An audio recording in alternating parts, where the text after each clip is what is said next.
Disclaimer: some of the content here might not be verified, so treat it as such.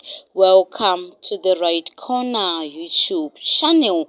In a shocking video, Zimbabwean activist MUJATI has accused President Mnangagwa of corruption, human rights violations, and economic mismanagement. MUJATI has also claimed that she is not afraid of Mnangagwa and has directly addressed him with the question, "Who are you?" MUJATI goes on to expose that the ZANU-PF political party is electronically forging Mnangagwa's signature in their latest official announcements.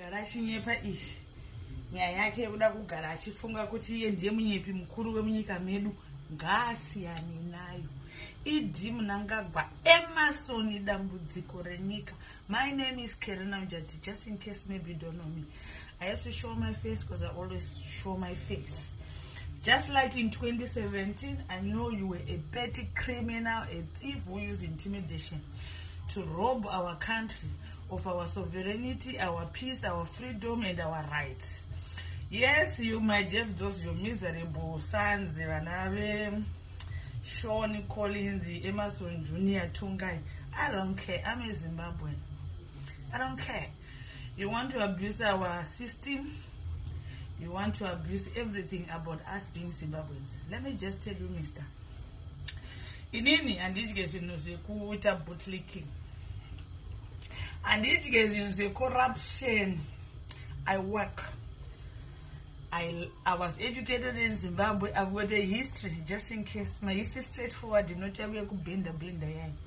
Kaziza patange namu Sengeza. Grade 1 to 7. I was at Tangenamu primary school, and I'm proud of that. I was born in Chitungu, at St. Mary's Clinic. I'm proud of where my beginnings, yeah? Born at St. Mary's Clinic on a Sunday, 27 February 1977. I'm a daughter of Seti MUJATI. We are Marabira from far away from near Madzawana Gwaradzimba or Kuala Park Butchery. That's my father. He's late now. May his soul rest in peace. And my mother, Jennifer Dodo MUJATI. Yes, we've got a history of war veterans. So many went on March East. Khazara Madzangu. Liberation war heroes. So atidi kuchikisidzirwa newe mbwende mprove mtengesi idi. I come from a family, both my mom's family, the Dodos, you can check them out, great liberators of our nation. So yes, where I come from in March East weather. I'm a daughter, proud daughter of March East. My mother from Chikomba district. I am from Matsine Weza. Mumbire mkanyaka kwa nandiri soko gudo. You can never try to condition us. Some of us, yes, I think you still remember. My niece, Mama Gaita, even hero last year. So some of us, when you speak, we grew up with this foundation of the liberation struggle of our independence of Zimbabwe came. Saka usade kuyeone vana vako wakuda kutoya uzotityisidzira tese. Some of us have earned our living through hard work. By merit, not because ye baba wangu vanonzi idi vanoda kutyisidzira vanhu vanobhadhara vanhu vanozoda kuzotyora vanhu makumbo vanozoda kugarisa vanhu pamapurama stofu vachitsva makumbo vanozoda kuita sei idi notyisidzira vamwe. My spirit, the one I have, I'm not scared of you because I'm Zimbabwean. Hatingade kutyisidzirwa kane nema leaders togara mu UK because of you. Who are you? Who are you? Who are you, ED? Now let me tell you. Vamwe munovagocha, vamwe munovaita sei. But the chokwadi checho, I think now you are knowing ukuchiziya. Timbotodzeka nyaya yesignature yamutsvangwa yamuri kungodzimikira electronically. Tudze. Rega nditomboimba zvaungasunga unga ndanjifunga nhasi. Anigona kuimba, but let me sing this.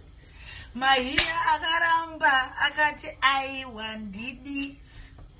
Chinotimba akati aiwa vakuru vekuchechi kwangu vati bodo anditore chigaro ichocho. Kaukonde akati hezvo inga makambonditi ndiri muG40 ndiri muGamatox makundida nhasi kuti zvaita sekunai vaiti. Matema danda akati aiwa andidi.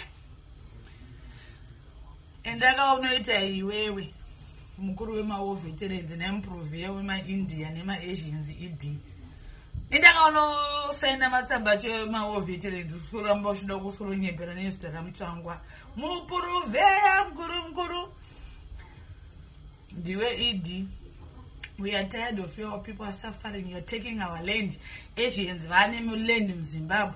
Ukutora vana vakochisa maposition noti unofungwa tokangwara unoshandisa masenema unongwa mhino unongwa wanhongo uko kubva mapassports wakaisa kuti chimwana chako chiya chakabva kuAustralia chimusikana chiya. You think we don't know you? Me, I'm not scared of you. Andambodya chinhu chebribe chekuZimbabwe government chekuZANU PF chekuti hanzi ndinosikura kuti hanzi ndozonzokadya mari yangu naningi ufanira kundisapota, you must bootlick me or takakupa munda. I don't have all those things. I have earned what I have. So Mr. Edie, let me tell you, every dog is got his day. Ingwani Jesu mwana wamwari chayakaenda kanorovererwa asaitonzi anoprofita anogadzira waini kubva mumvura anopa vanhu chingwa. Ko iwewo zvako Edie unofunga kuti uri aniko nevana vakusiriya terrorizing people. Who do you think you are? For your own information, my name is Karina MUJATI, and I'm known as Comrade Sister. And I do not care about you. You've never been my leader. I don't support putschists.